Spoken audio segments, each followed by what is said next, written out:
So welcome everyone, and good evening where I am. It's evening. My name is Amanda Dale, and I am the chair of the board of Inter Pares, a Canadian social justice organization that many of you know quite well, and to others we may be more unfamiliar.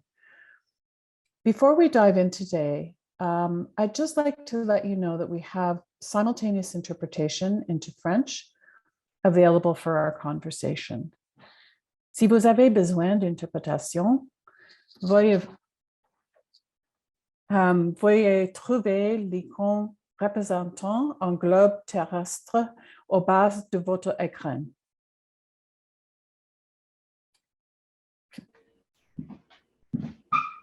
Oui, cliquez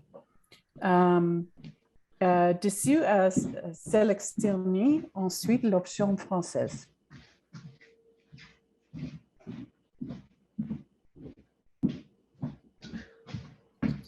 You can also enable English closed captioning for today's conversation by clicking the CC icon at the bottom of your screen. So we're delighted to be holding tonight's launch of the book Sacred Bundles Unborn. And we're humbled to have three amazing speakers with us, all of them contributors to the book, women that I've had the opportunity to meet briefly. And I know that you're going to experience their warmth, their humor, their depth, commitment to this issue. Morningstar Mercredi, Senator Yvonne and Alisa Lombard. I will introduce all of them more fully shortly. We'll also be showing a short film that features Victoria Saccsara, another contributor from Ayacucho, Peru. I just wanted to ask if somebody has their mic unmuted. I'm hearing some rustling and background noise. If you wouldn't mind just taking a look to make sure. Before we begin, I'd like to begin by acknowledging that the land on which Inter Pares is based stands on the unceded and unsurrendered territory of the Anishinaabe, Amamawini, Algonquin people. In acknowledging the land, we also want to affirm our commitment to act in solidarity with Indigenous peoples in three key ways. First, by nurturing programmatic links with Indigenous movements and activism, particularly feminist Indigenous organizing. Second, by supporting Indigenous resistance and resurgence. And thirdly, by encouraging our organization's supporters and other non-Indigenous people to support and invest in movements for Indigenous rights and decolonization. In highlighting these commitments, I'm reminding myself and encouraging other non-Indigenous people with us here tonight to take a moment to reflect on how these commitments might inform our engagement in tonight's conversation. To start us off in a good way, we're honored to have with us tonight Algonquin elder Verna McGregor. Verna's been having some trouble with her internet, so we're going to hope that the gods of internet allow us to continue with her screen on. She's from the community of Kitigan-Zibi in Anashbeg. She's right up the road, I think, from where I am in Chelsea, Quebec. I would invite Verna to open the event with her welcome and blessing. Verna, I hope we can continue to see you.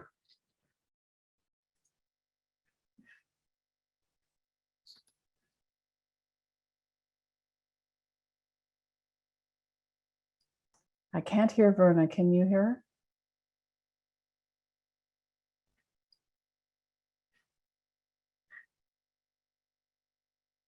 Hello. Hello. Hello, this is Verna. Oh, wonderful. Nice to hear your voice, Verna. I'll mute myself so that you can continue. Okay. Yeah, I'm sorry for my technical difficulties here, so I'm calling in.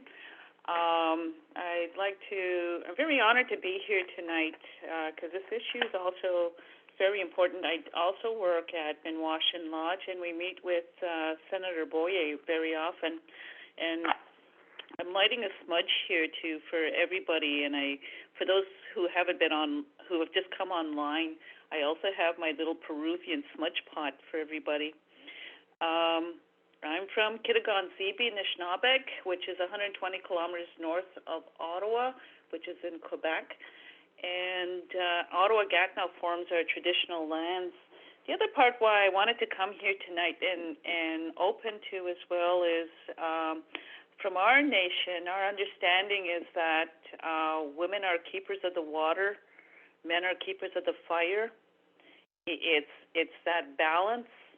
And why are women keepers of the water is because when the most important is that we're life givers. So when you're about to give birth, you break your water in order to bring in new life. And the most sacred of all things is new life.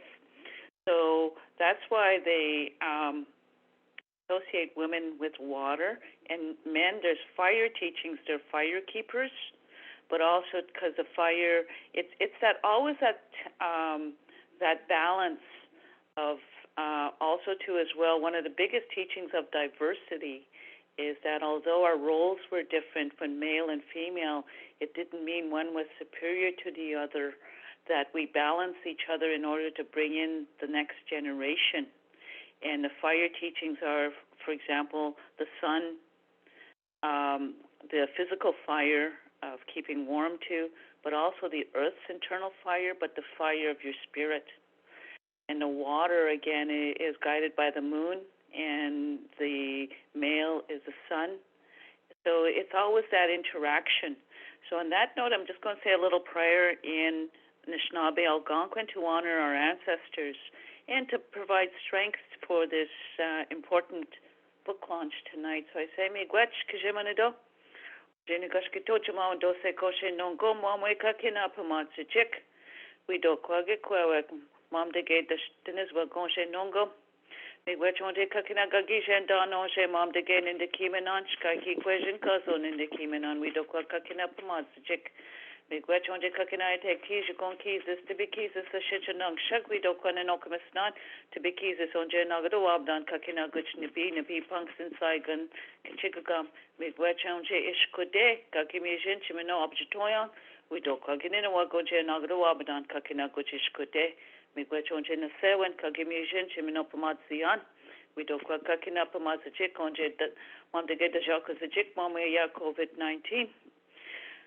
Miigwech onje kakina njino endagina kakina guje wesi sa kakina guje mijeski mashkeki mitiguk asinisa kakina guj miigwech onje ya kakina njino endagina nimashom sanan ngok mesnan ashich ndabano jishak ni don't in zoje no gomanje den pashkadag makya abano jishak kanche squat ngwe de simen ke go shit kana nos guj ngwe de simen shwen mishnon mi miigwech onje kakina gijemanido miigwech. And what I just said is just thanking all of us for it. It's a gratitude in terms of coming together and being able to speak tonight. I thank the earth, also the universe, but also too as well the moon, the sun, and the waters and the fire, because again it's that the male and female keeper of the water, keeper of the fire, but also too as well the air, and also to all our relatives. And I say we don't ask things in vain, Creator, and that we ask that you guide us and help in our healing too as well. And so I say miigwech 4 times to honor that 4 directions of the medicine wheel. So miigwech, and I look forward to listening to the discussion tonight. Miigwech. Thank you so much, Verna, and for overcoming the technical problems that have interrupted your evening. But I think that's a sign of resiliency too. Always, right? Always. And that's why we're here too. We are resilient. That's right. It's the resilience that got everyone here tonight. That's a really good reminder. And thank you for such a warm welcome and for starting us off in such a good way. But before we begin, I also want to make sure that we all take care of ourselves. To give you a heads up that we are talking about difficult and profoundly disturbing issues, that even in our strongest moments can sometimes trigger us to our less strong moments.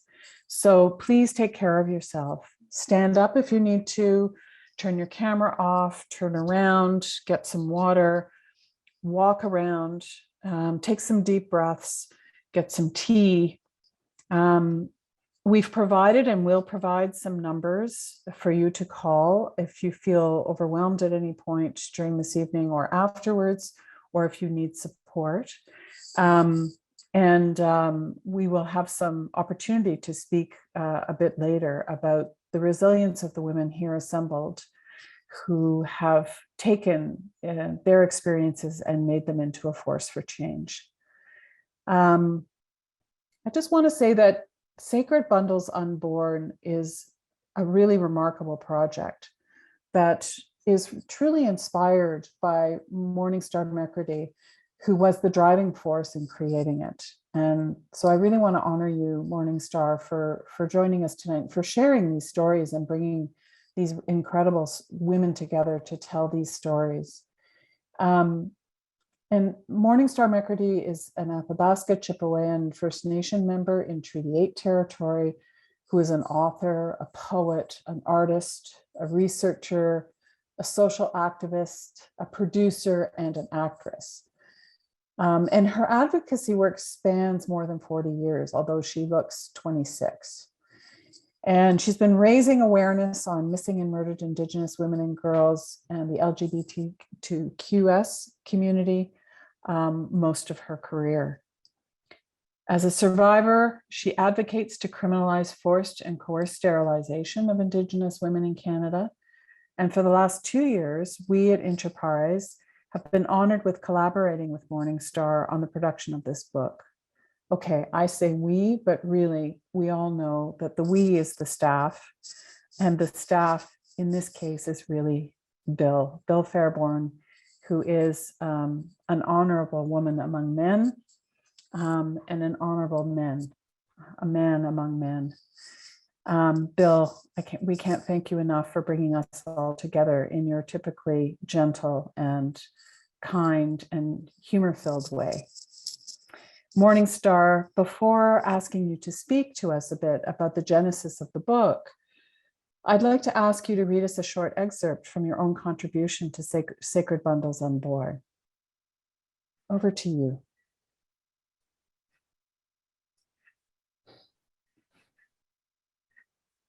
Thank you for that beautiful introduction.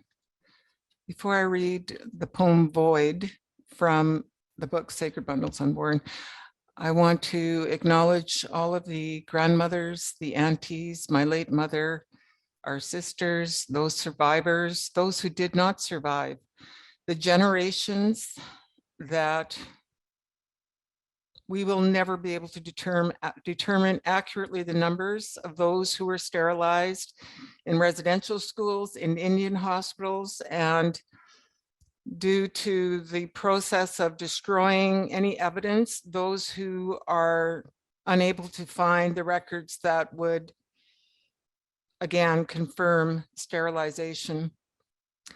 I want to thank you very much for the opening prayer, and that I am of the Wolf Clan. I also want to acknowledge our star celestial relations, the Orca Whale Thunderbird Peace Accord.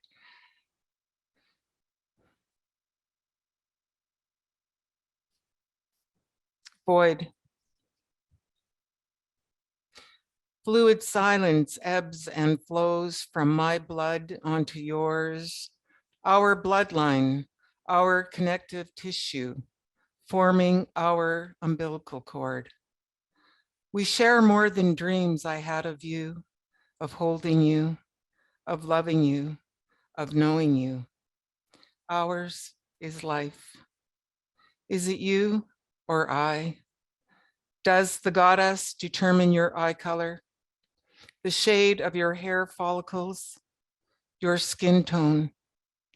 Do the gods and celestial star relations determine your chart, your destiny? Born of me, you inherit fire, passion, insatiable curiosity, a quest verging on hunger for universal unknowns, forged by an innocence, a longing to return somewhere, an unquenchable quest, such as I weep. I now live for justice, retribution, answers, though none will bring you back. My womb was crucified, my bloodline denied. Unto you, my child, forever severing our umbilical cord, breaking my heart, not my spirit. Fury, rage, bittersweet anguish, replaced birthing, twisting me internally, until I named you, decades after you were taken against my will, without my consent, when I was gutted, when you were ripped from my uterus. As a sage, I held ceremony. Then and only then I wailed, releasing a sound for generations unborn. My human right to conceive stolen from me, from you, us, inhumanely disguised as human. A doctor defiled my ovary, sliced my fallopian tube. I was meant to bleed out, but I survived. To honor those who had not forced coerced sterilization, incognito mutilation.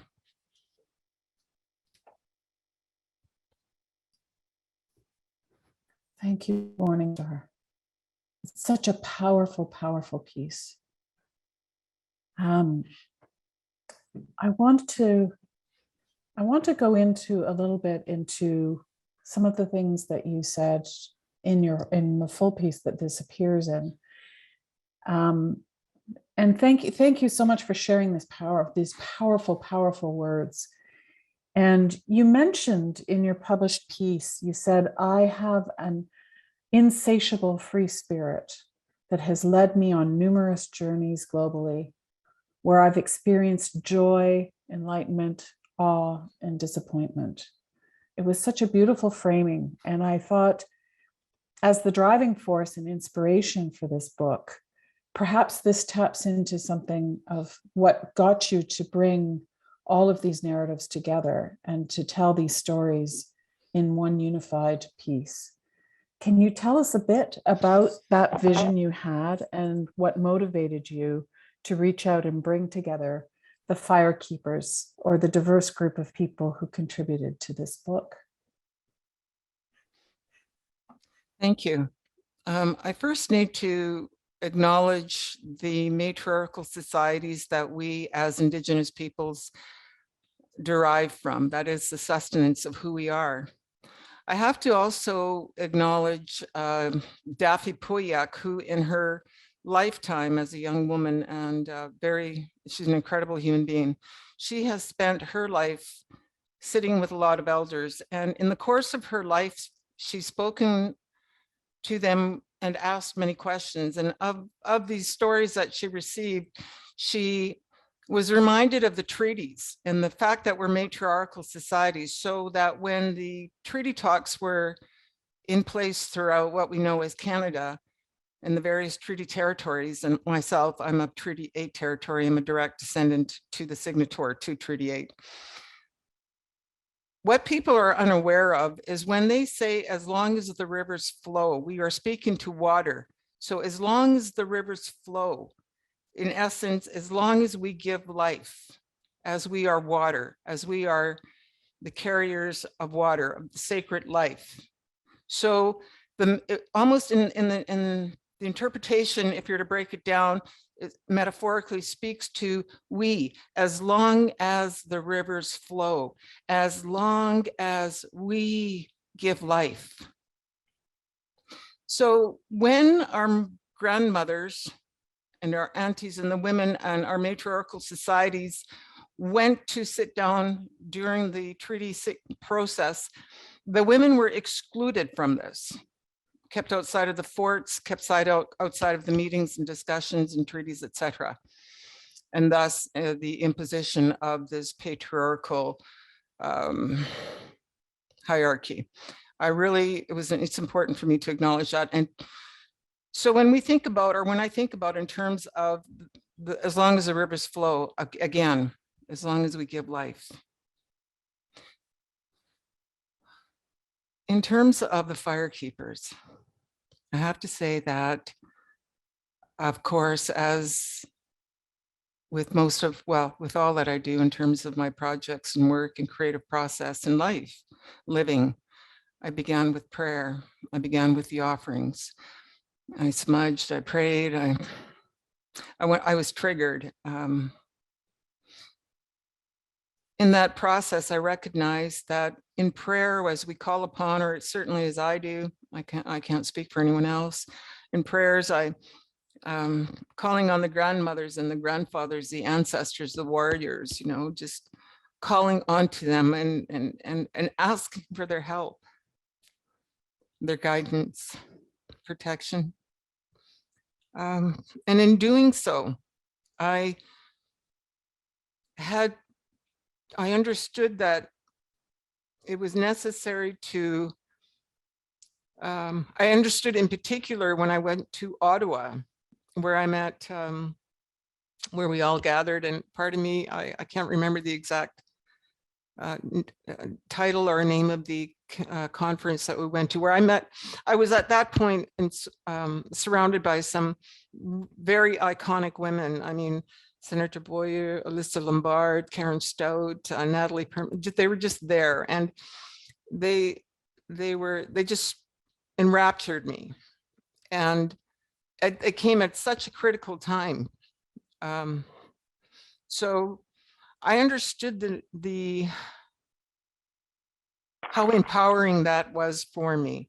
Consequently, when I thought about Sacred Bundles Unborn, I understood that we as a community had to nurture, carry, love, protect, support one another. I then was guided to reach out to the firekeepers, and the evolution of it unveiled in the most natural way. That further confirmed to me that we were guided to come together,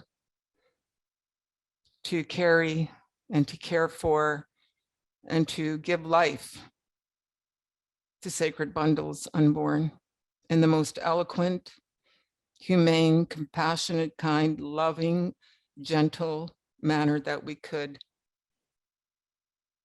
So it was, I would speak to one person who would then recommend someone, and it just took a natural course. And all of the Yvonne, Alisa, Karen Stout, I mean, so many have gone before me and have been on this path, the advocacy, the activism,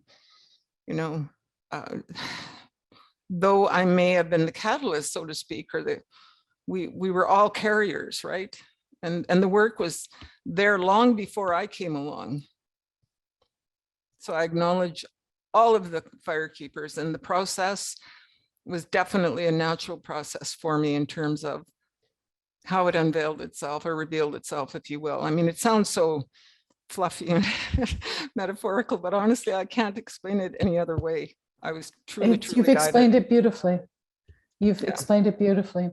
Morningstar, thank you so much. That was a truly inspired and inspiring description of what is an inspiring and forceful record of emotion and spirit and struggle and strife and anger and politics. So thank you so much for that. And I guess just sort of building on how that became what is also an international story.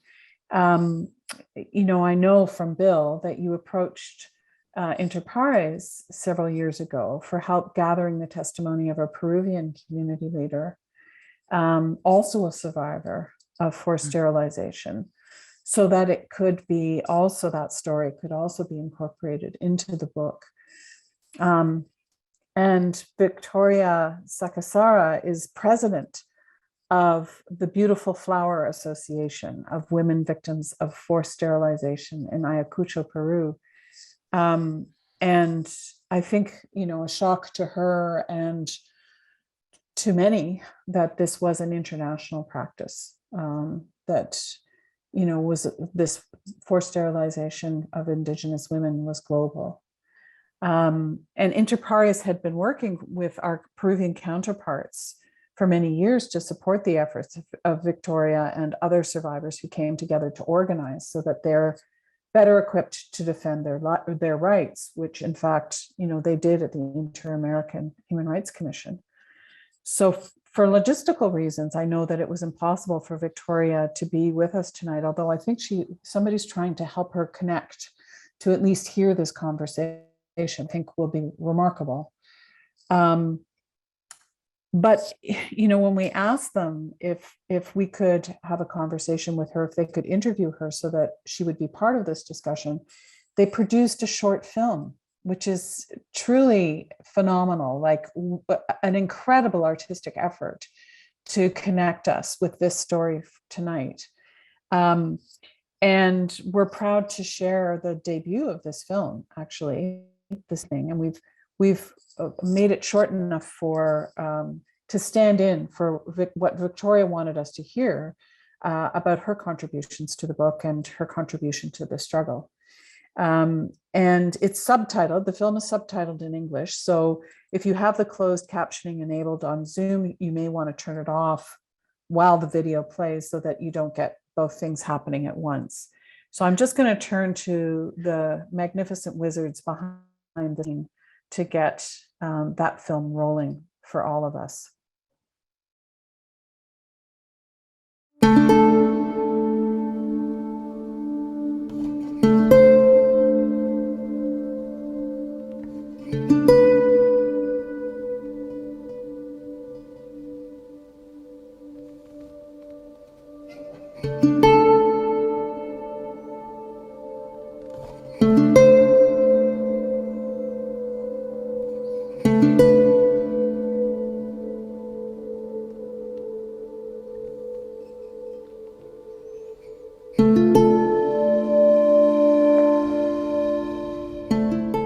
Ariñuqataruwa wara suqs annex Mauca llaqtapi terrorismowan Ayacuchomanta ripukurani hinaptin chakrapi karaniku pasaypa mikunaykumantapas pachaykumantapas mana trabajo kara terrorismowan hinaptin karaniku hinaptinmi engañowan pustamanta hamusqa enfermera hinaspan niwaraku hakuchik alimentuta humusaykiku sukus pustapi mikunaykipaq lechita, trigo partidata, lentejata nispan niwatinkum chay cariñowan ari laruchik huykamanqa nispan mana mikunaykupaq kaptin amurani sukur pustata hinata chay pustamanta apamuaraku 28 personasta yaq carneruta hina wakiq llaqtamantawan achkata apamuaraku 350 carrupi hinas pustaman chu hospital generalman chayarachimuspanku chay hospital generalpi kulaykachiwanku hinaptin laruchik alimentuta huasunchik nispa kularayachkaptin ishkay señorata pasaykachin hinaspa hawaraniku hinaptinqa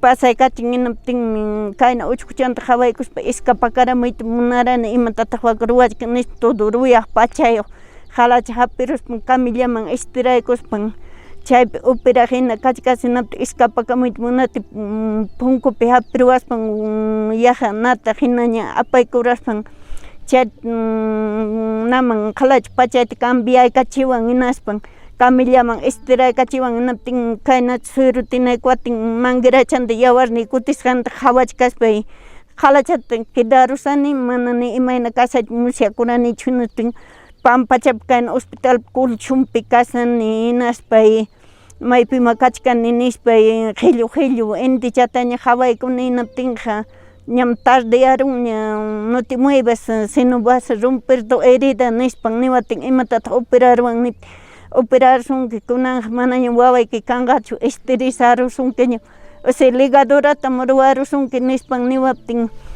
kainat hapikukutir escatrabuan en arwas en chaypej wawa chaykara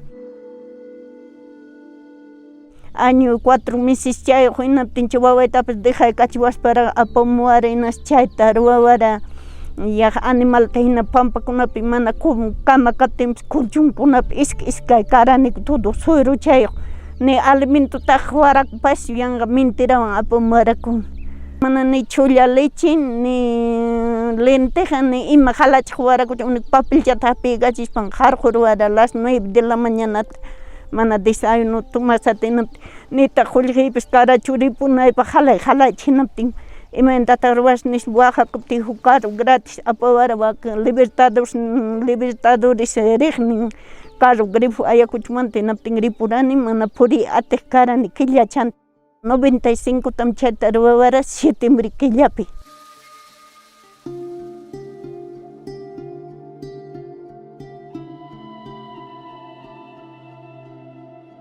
Ari ñuqayku kay esterilización manta mascaraniku saludnikupaq defensa públicosman rirani hinaptin chaypi reuniwaraku hinatin reunikuraniku hinaspa achka ña warmikuna uñunakuraniku hinas paykuna chaypi reunionta ruwash paykukunan kay defensata haypayta munaniku saludnikupaq kunan saludnikuwan mana sirviq kaniku pisota ruwaykuniku unqunallaykupaq puririnikuchu chakiyku punkirin hinata mana sirviq kashpayku justiciata munaniku achka warmikuna huñunakuykuspa maskachkaniku. Ñuqayku justiciata maskaniku kay huñunakuynikuwan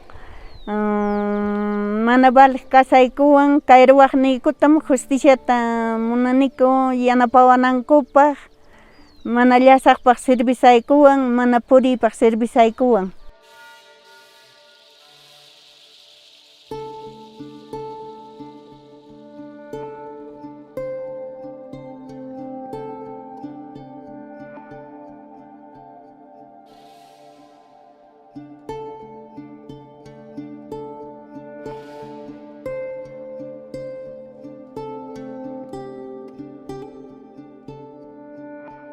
Kay huñunakuynikuwanmi allin kaniku achkaña kaniku yanapanakuniku tukuy Limamantapas hayamuwankuña hinaptin chay reunionkunamanpas riniku hinaspa kunan aswan achkaña hayanakuchkaniku yacharunkuña kaynata hinaspa hukña yaykumuchkan aswan achkaña kashkaniku kunan achkañam kaniku registro públicospi registrasapas.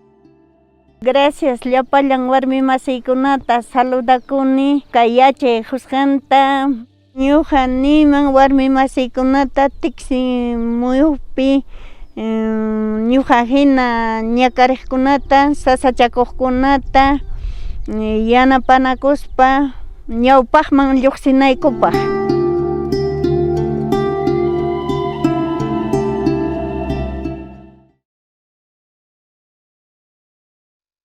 Thank you so much for bringing that incredibly powerful video to us. Thank you, Victoria. We send love to you and to your community, and our deepest thanks to our counterpart, Cisse, that produced that video for us this evening. Now, earlier, I reminded you to take care of yourself, to turn off your camera, to take a deep breath, to sit.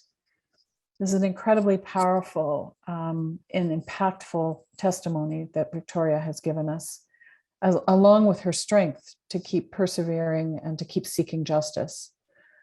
And if this is affecting you in any way, I want you to know that there is support out there. The distress line is listed in the chat, and specific Indigenous 24-hour assistance is also in the chat.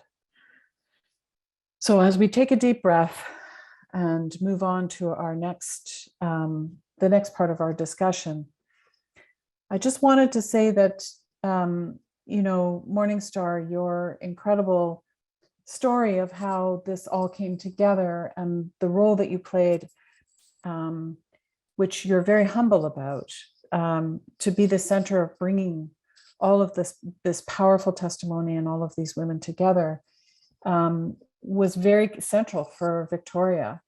And when she first heard about your story during a 2019 human rights workshop that Inter Pares co-sponsored in Ecuador, she couldn't believe that sterilizations had taken place in other parts of the world, including Canada.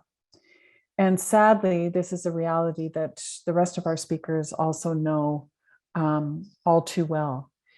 And I want to introduce one of our most powerful advocates in Canada on this issue. Senator Yvonne Boyer is a mischief trained in nursing and law, who is also a member of the Métis Nation of Ontario. And she was appointed to the Canadian Senate in 2018 and is an active member of the Senate's Human Rights Committee. In 2019, the committee conducted a study on the situation of forced sterilizations. Inter Pares and our Peruvian counterpart, Demos, contributed to this study, and the committee has continued its work. And this month, it's held hearings on the subject. Senator Boyer, it's such an honor to meet you, and welcome to the launch. And before we ask you about the findings of the Senate, which I will do in a moment, you're also a contributor to this book. Can you read us an excerpt from your contribution? And just for just a note for the folks in the audience that Senator Boyer's piece is written as a letter to the family's younger generation. Thank you, Senator. Thank you, Amanda.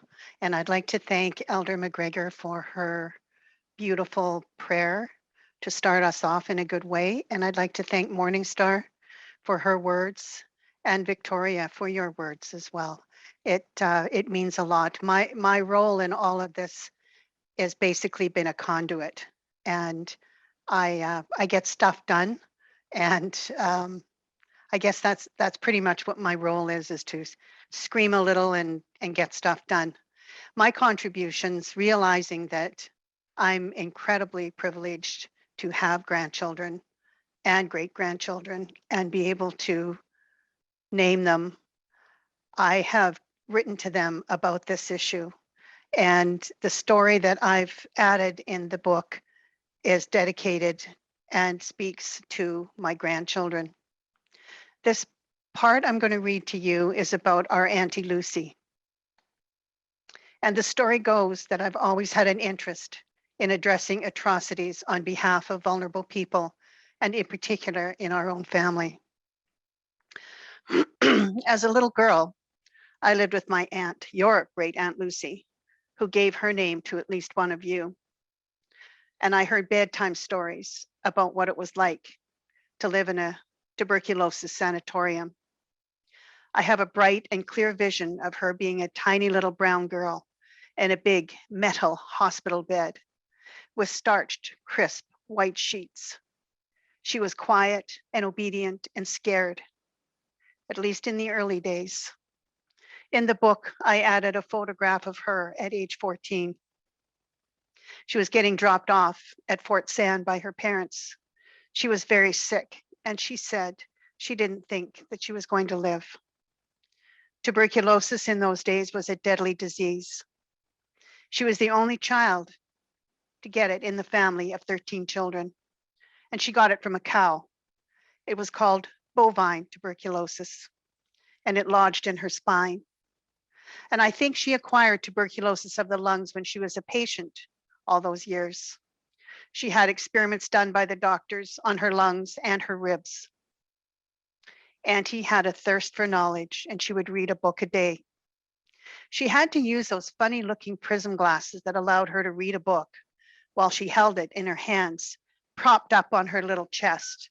And the mirrors in the glasses would reflect the words from her chest to the glasses to allow her eyes to read it. She couldn't raise herself or get out of bed. She was on bed rest, and it was called Chasing the Cure. She spent 10 years in bed in Fort Sand, and 5 of those years were in a body cast. Although she made many friends died. She talked to me about what it was like to be treated differently because of skin color, and what it was like not to be able to see your family. She saw her family once in 10 years. She talked of the experiments done on the children, and that sometimes the monsters walk the halls in human form.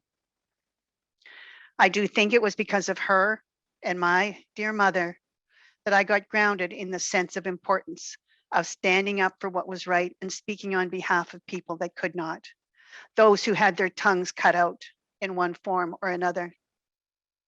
It also helped that I was born into a family of brothers, because I was never afraid of a good fight.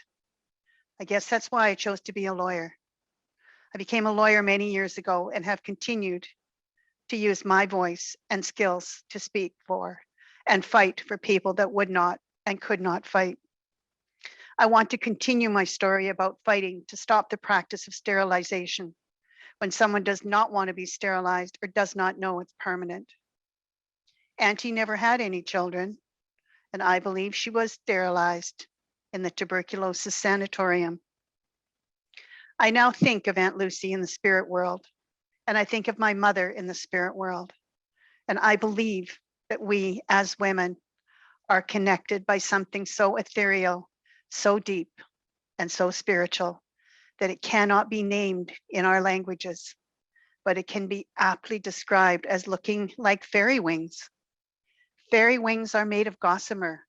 When you spread them and look at them through the sun, you can see their vital energies and vessels throughout. They sparkle with life and they shine and they glisten. And inside each woman, there is a pulsing, radiating, living ball of delicate fairy wing gossamer. It connects the generations and it pulses with the spiritual power of connection and communication of women. When one woman is sterilized, the other women know, and they offer the living light of gossamer. So she is never alone, and she has the strength to hold tight to the blankets.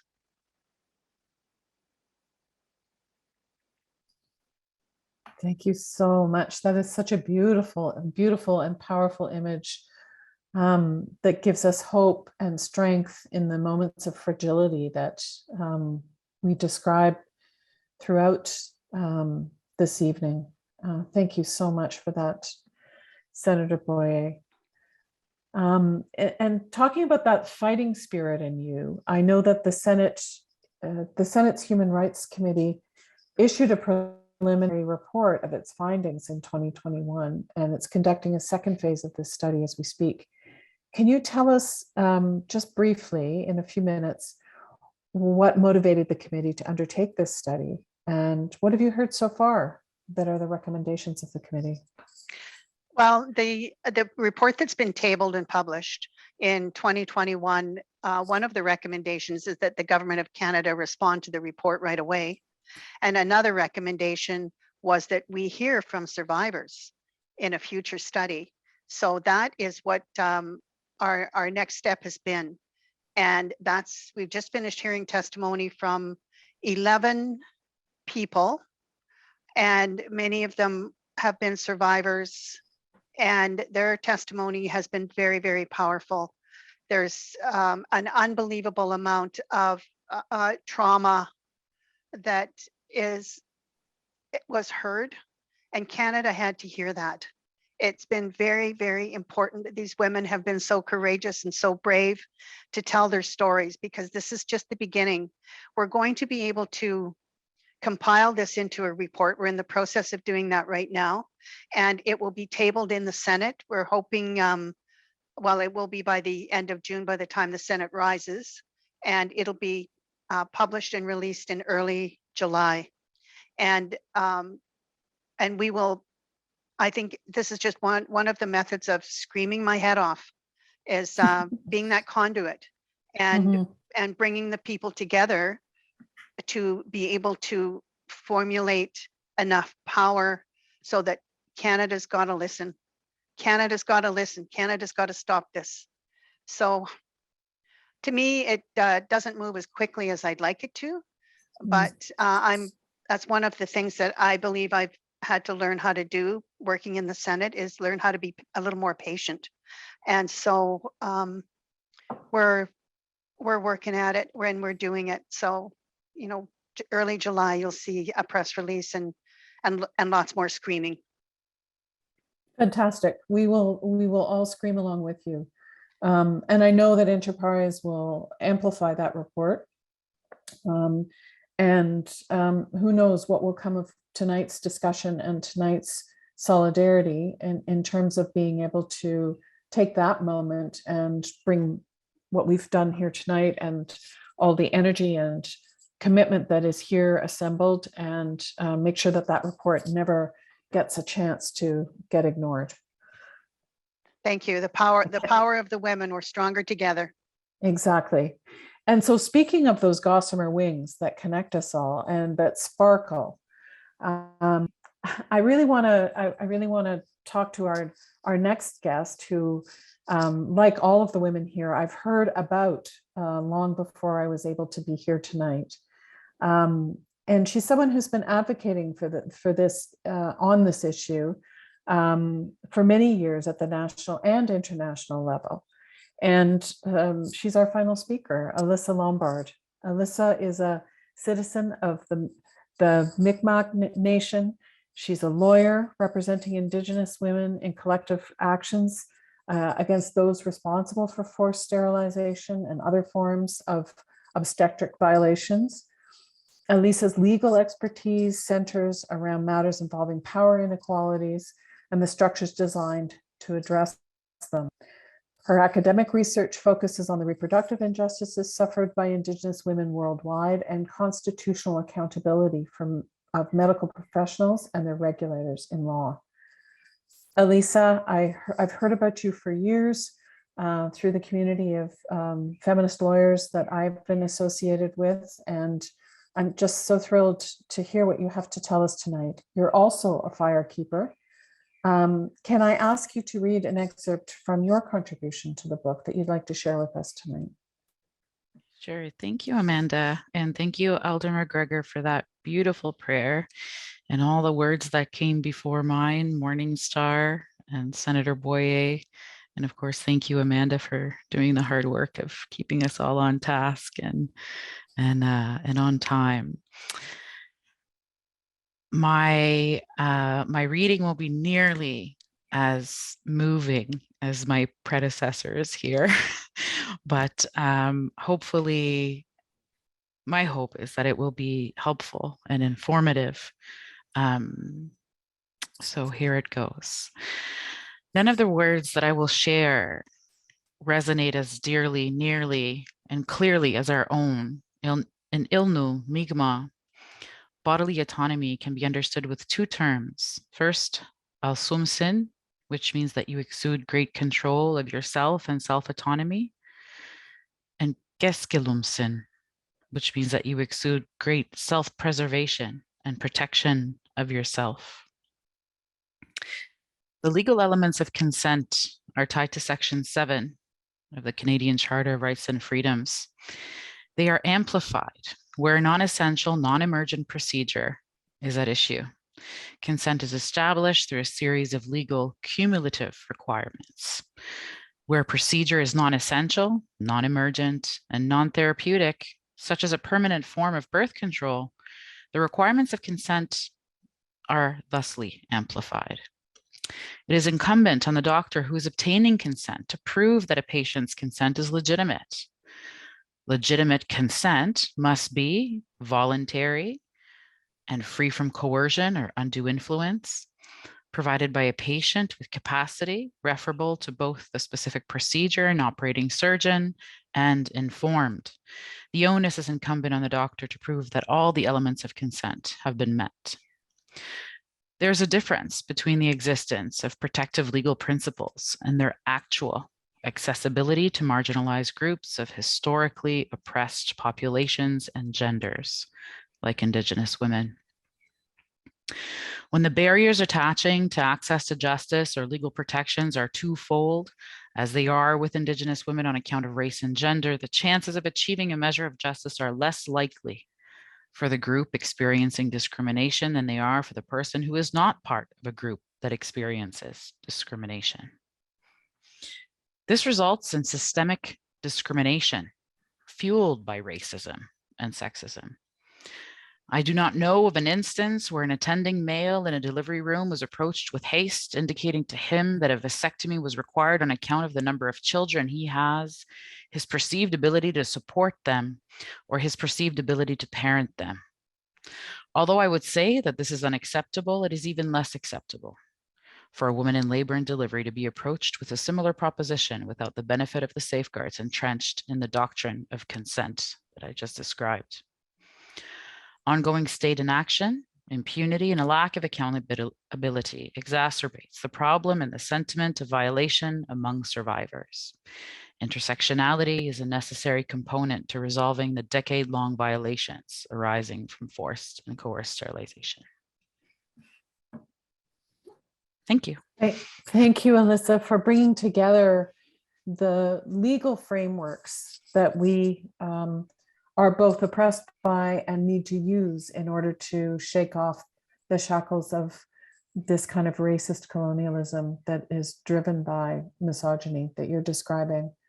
And thank you so much for your careful work thinking those things through for us and with us.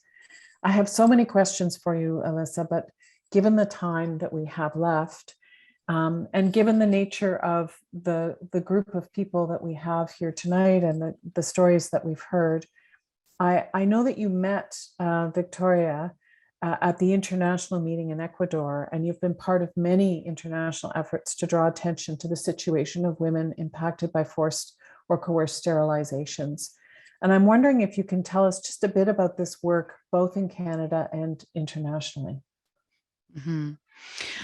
Well, domestically, of course, there are a series of court actions that are ongoing that I can't discuss in a great amount of detail, but can say that they're at a certain advanced pre-certification stage. As far as international advocacy, I did meet Victoria.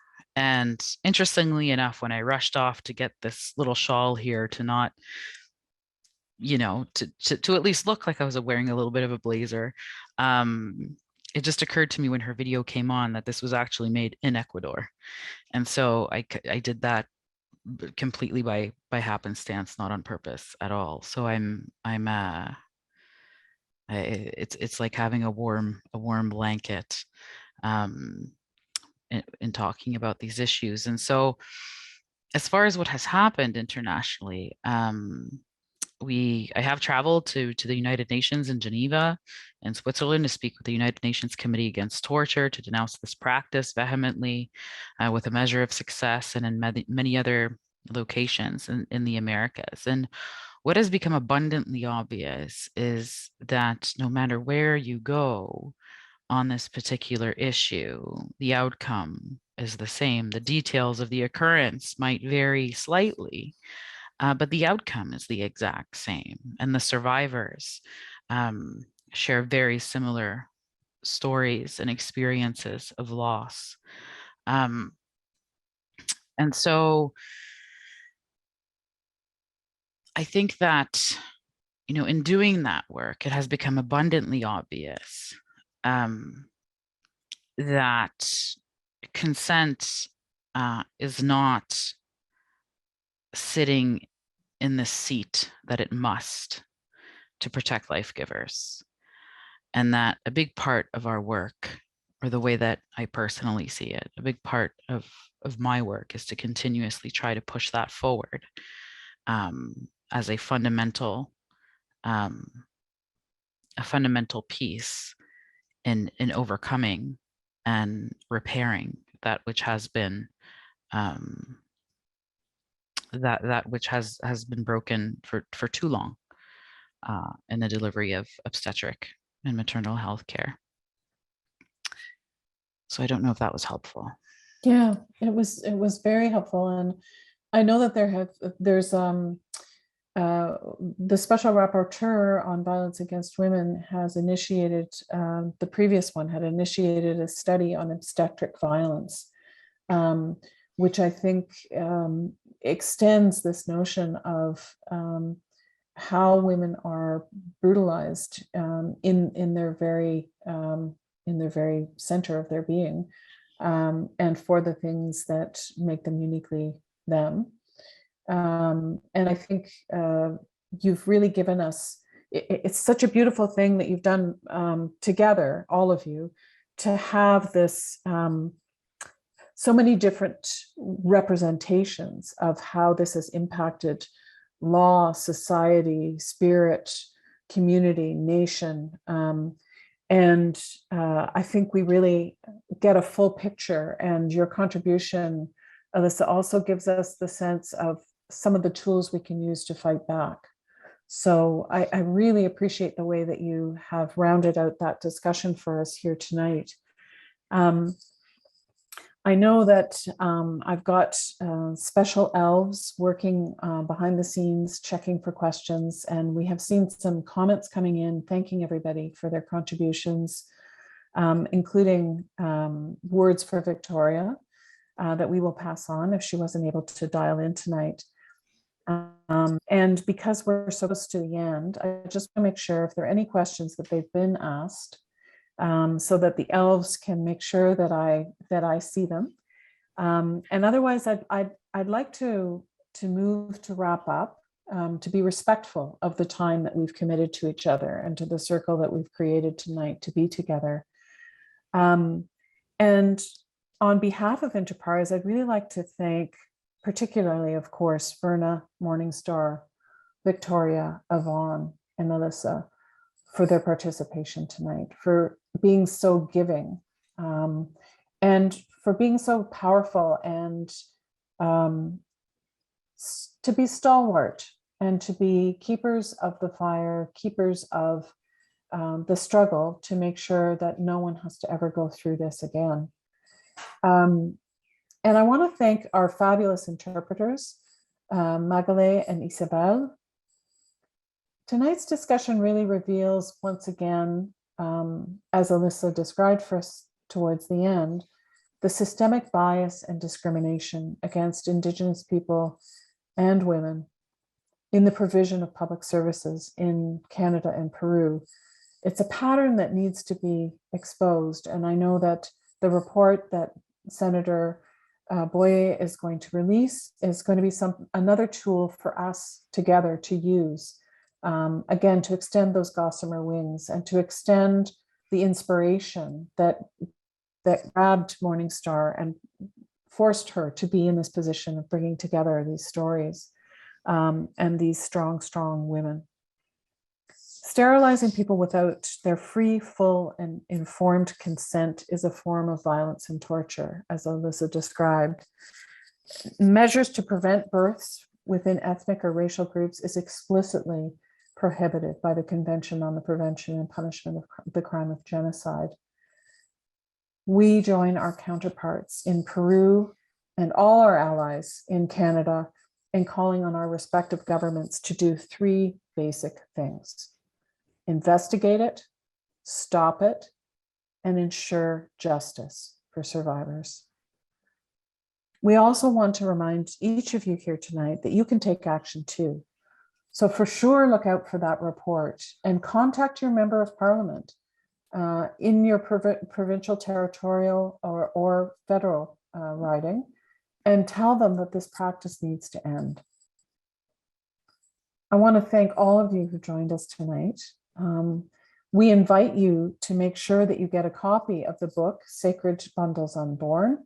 And I think the elves are going to make sure that you've been provided the information on how to get a copy, or it was part of your invitation, I'm not sure which. And to stay informed and join the advocacy efforts in support of these calls to action. And again, reminder, in July, we're going to look out for that report from the Senate Human Rights Committee to ensure that we have the tools we need to advocate fully.